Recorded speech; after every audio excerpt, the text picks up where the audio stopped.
आज हम जिस विषय पर चर्चा कर रहे हैं, BA part second paper first, मध्यकालीन भारत का इतिहास, और विषय है मंगोल समस्या।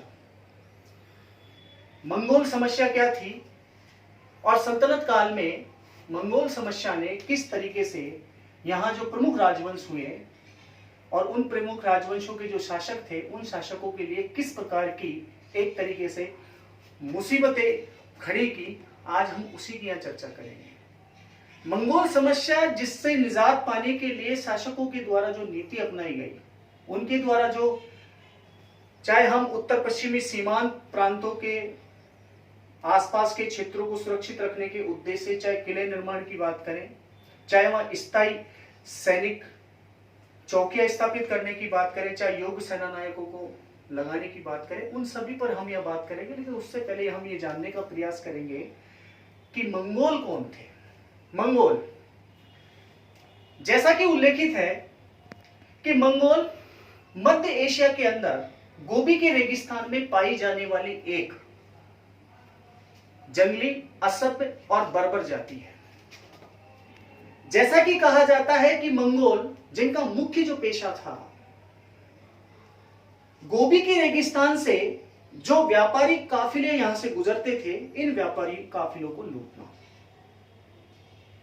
इन्हें पहली बार संगठित और इनको सैन्य रूप प्रदान करने का जो श्रेय एक व्यक्ति को जाता है, जिसे हम मध्यकालीन भारतीय इतिहास में तिमुचिन या चंगेज खां के नाम से जानते हैं। चंगेज खां वो पहला शख्स था जिसने मंगोलों को एक तरीके से सैनिक संगठन के रूप में तब्दील किया। कहते हैं कि 1221 तक की स्थिति यदि हम देखें तो मंगोल जिनका मुख्य कार्य अब लूटपाट करना ही नहीं रहा, बल्कि आसपास के जितने भी राज्य थे उन राज्यों पर आक्रमण करना और वहां एक तरीके से अपनी सत्ता स्थापित करना भी उनका उद्देश्य था। जैसा कि दिल्ली सल्तनत में एएन श्रीवास्तव उल्लेखित करते हैं कि मंगोलों के आक्रमण की गूंज अब मध्य एशिया में रसिया तक सुनाई देने लगी। 1221 की घटना है कि ख्वारिज्म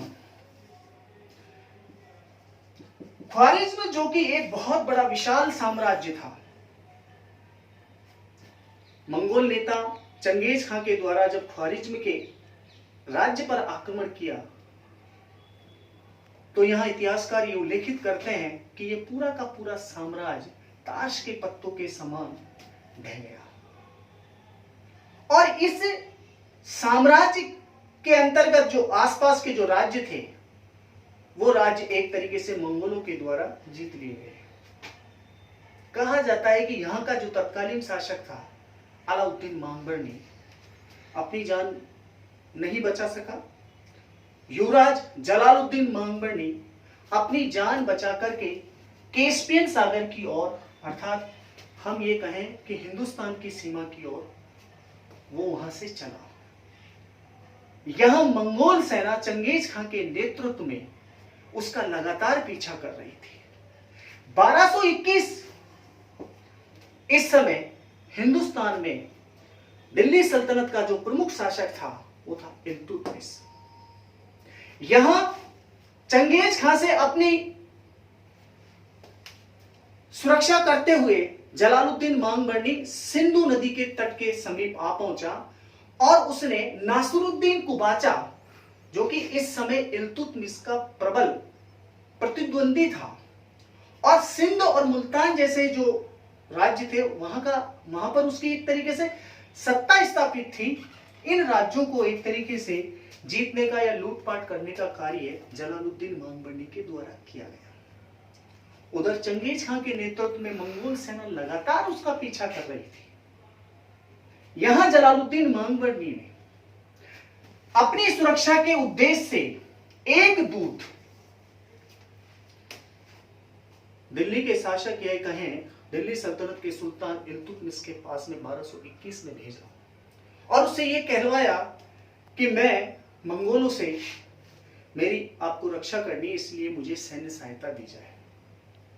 जैसा कि उल्लेखित है कि यहां इल्तुतमिश, जो कि अभी दिल्ली सल्तनत का शासक बना ही था, उसे कुछ ही समय व्यतीत हुए थे, वो इस बात को भली भांति जानता था कि दिल्ली सल्तनत जो है वो अभी इतनी मजबूत स्थिति में नहीं है कि वो जलालुद्दीन मांगबरनी को सैन्य सहायता प्रदान कर सके, और यदि वो दिल्ली सल्तनत जलालुद्दीन मांगबरनी को सैन्य सहायता प्रदान करती है तो निश्चित रूप से उसे मंगोल आक्रमण का सामना करना पड़ेगा।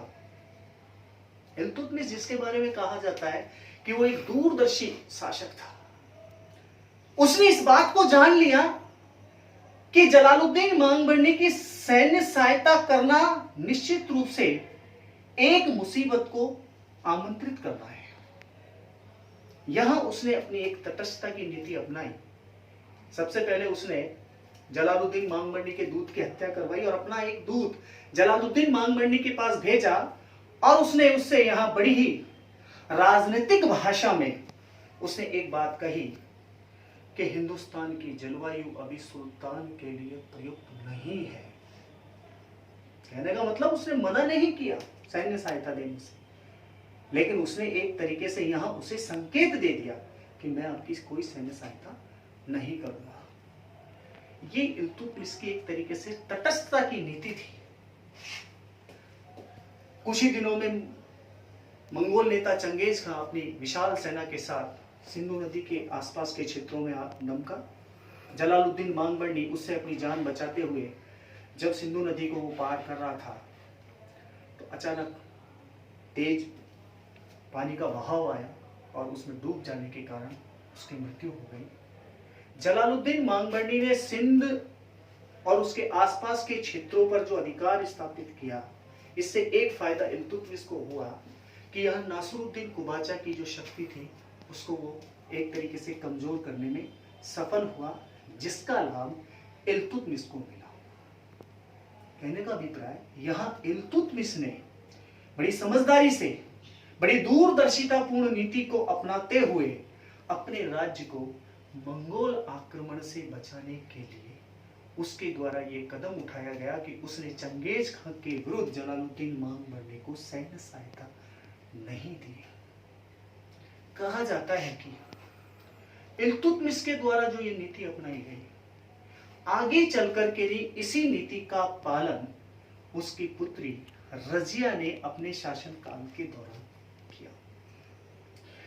यद्यपि चंगेज खां को ने यहां जलालुद्दीन मांगबरनी को एक तरीके से वो समाप्त करने में सफल तो हो गया, लेकिन कहते हैं कि हिंदुस्तान की जलवायु इतनी गर्म थी कि मंगोल इस भीषण गर्मी को नहीं सहन सके और वो वापस अपने प्रदेश लौट गए, और इस तरीके से दिल्ली सल्तनत पर जो एक खतरा मंडरा रहा था, इस खतरे से निजात इल्तुतमिश पा सका।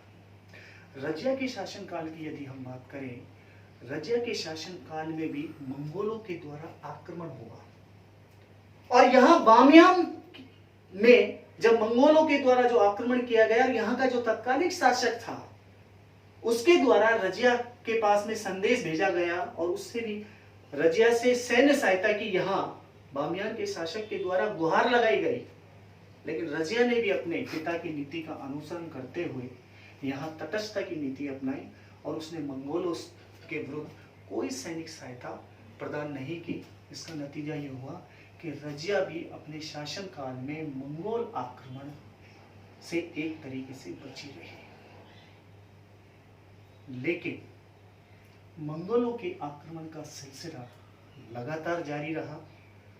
सबसे ज्यादा आक्रमणों का जो सामना करना पड़ा वो करना पड़ा अलाउद्दीन खिलजी को। उससे पहले यदि हम बात करें तो गयासुद्दीन बलबन को, जिसने अपने साम्राज्यवादी नीति को त्याग करके अपने राज्य की सुरक्षा में पूरा समय लगा दिया। इन दोनों शासकों के बारे में हम विस्तार से चर्चा अगली क्लास में करेंगे। धन्यवाद।